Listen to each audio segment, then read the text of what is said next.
IPL 2024-এর কিন্তু auction শেষ হয়ে গেছে। কেকেআর দল কিন্তু বেশ কিছু ভালো প্লেয়ারকে নিয়েছে, কিন্তু এখনও বেশ কিছু জায়গায় সমস্যার লক্ষ্য করা যাচ্ছে। তো সেই জায়গায় কি পরবর্তী সময় নতুন কোনো প্লেয়ারকে নিতে পারবে? কারণ এখনও দুজন প্লেয়ারের জায়গা তো বাকি রয়েছে এবং হাতেও বেশ কিছু টাকা রয়েছে। তো সেই জায়গায় কোন প্লেয়ারদের নিতে পারে গৌতম গম্ভীর? এছাড়া কিন্তু কালকে বিধ্বংসী ইনিংস খেলেছে কেকেআর দলের এবছরের নতুন রাসেলের সঙ্গে নতুন জুটি নতুন রাসেলও কিন্তু ভয়ঙ্কর ইনিংস খেলেছে। তো সেই নিয়ে কথা বলবো, তাই ভিডিওটা শুরু থেকে শেষ পর্যন্ত দেখার অনুরোধ করলাম। আর ভিডিও ভালো লাগলে ভিডিওতে লাইক দিয়ে চ্যানেলটাকে সাবস্ক্রাইব করে নিও, আর পাশের বেল আইকনটাকে মনে করে অন করে রেখো, তাহলে তোমাদের প্রিয় দলের খেলার যে কোনো আপডেট তোমরা এখানে পেয়ে যাবে। তো চলো আর দেরি না করে ভিডিও শুরু করা যাক।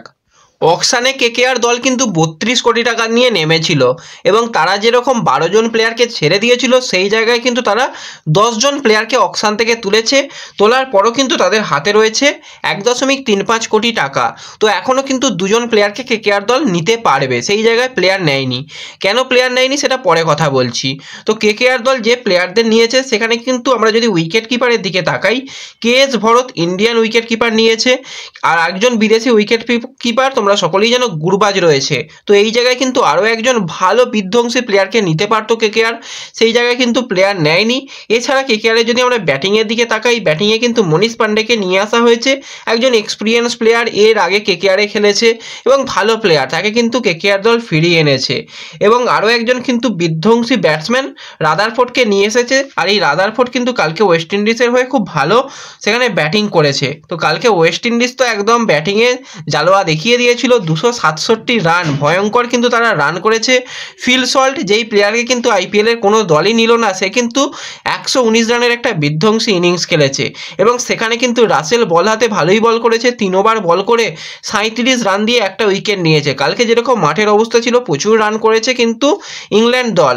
আর অপরদিকে কিন্তু রাসেল ব্যাট হাতেও খুব ভালো ব্যাট করেছে, 25 বলে 51 রানের একটা বিধ্বংসী ইনিংস খেলেছে। এছাড়া রাদারফোর্ডও কিন্তু তার যথেষ্ট সঙ্গ দিয়েছে, 15 বলে 36 রান করেছে রাদারফোর্ড, যেই প্লেয়ারকে কিন্তু রাসেলের ব্যাকআপ হিসাবে নিয়েছে।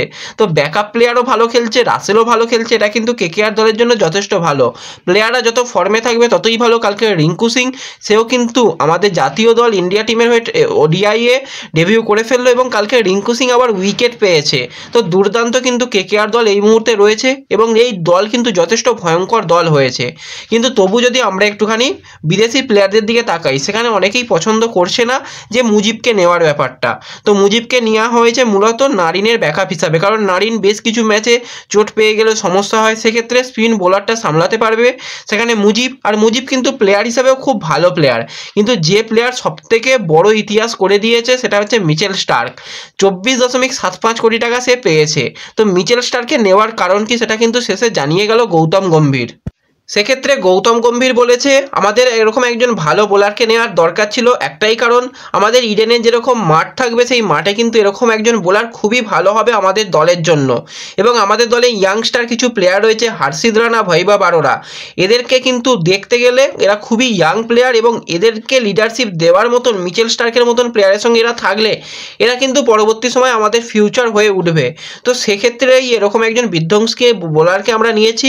এবার দামের ব্যাপারে তাকে জিজ্ঞাসা করলে বলে ভালো প্লেয়ার কিনতে গেলে ভালো খরচ করতেই হবে, সেক্ষেত্রে মিচেল স্টার্ক কিন্তু তাদের দলের জন্য একটা বেস্ট অপশান মনে করেছে কিন্তু গৌতম গম্ভীর। তো হাতে 1.35 কোটি টাকা থাকলেও কেকেআর দল কিন্তু কোনো উইকেট কিপার ব্যাটসম্যানকে আর নেয়নি। এই দলে মূল যেটা সমস্যা হয়ে গেছে সেটা উইকেট কিপার ব্যাটসম্যান, কারণ কেএস ভরত অন্তত টি-20 এর জন্য খুব একটা আদর্শ চয়েস নয়। সেক্ষেত্রে অবশ্যই ইন্ডিয়ান অনেক প্লেয়ার ছিল, সেক্ষেত্রে উর্বিল প্যাটেল, হার্দিক দেশাই, জি অজিতেশের মতন প্লেয়ার ছিল, তাদের কিন্তু নেয়নি। কিন্তু এখনও কেকেআর দল প্লেয়ার নিতে পারে, কোনো রকম সমস্যা নেই। আইপিএলের ট্রেড উইন্ডো আবারও ওপেন হয়ে গেছে, এখন কিন্তু যে কোনো প্লেয়ারকে ট্রেড করে বা এমনিও নিতে পারবে, কোনো রকম অসুবিধা নেই। আইপিএল শুরু হওয়ার আগে পর্যন্ত হাতে যেটুকু টাকা রয়েছে সেই টাকা দিয়ে কিন্তু অবশ্যই যে কোনো প্লেয়ারকে কিনতে পারবে। অকশন শেষ হয়ে গেলেও সেই জায়গায় কিন্তু প্লেয়ার কিনতে পারবে। এবার দেখা যাক কেকেআর দল যদি কোনো উইকেট কিপার ব্যাটসম্যানকে নেয়, অবশ্যই আমরা খুশি হব। আর তোমরা অবশ্যই কমেন্টে জানিও কোন প্লেয়ারকে কেকেআর দল নিতে পারে, আর এবছরে কোন প্লেয়ারকে উইকেট কিপার ব্যাটসম্যান হিসাবে কেকেআর দল খেলাতে পারে। তোমরা তোমাদের মতামত অবশ্যই কমেন্টে জানিও। আর ভিডিও ভালো লাগলে ভিডিওতে লাইক করে দিও, চ্যানেলে প্রথমবার এলে চ্যানেলটাকে সাবস্ক্রাইব করে দিও এবং ভিডিও সকলের সঙ্গে শেয়ার করে দিও।